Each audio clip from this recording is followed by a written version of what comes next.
Japanese garden snail. Ayan. Yung mga anak nito tinatawag na slugs.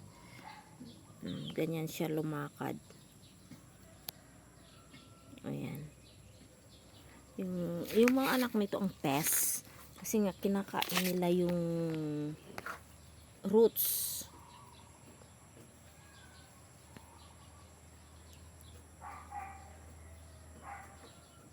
Ayan.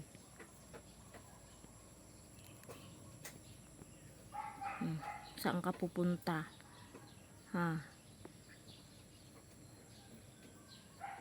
Pag tinapon mo naman nakakaawa. Kasi pero ito yung nangingitlog o nanganganak ng slugs. Ayan, ewan ko saan siya pupunta. Saan siya maglalakbay.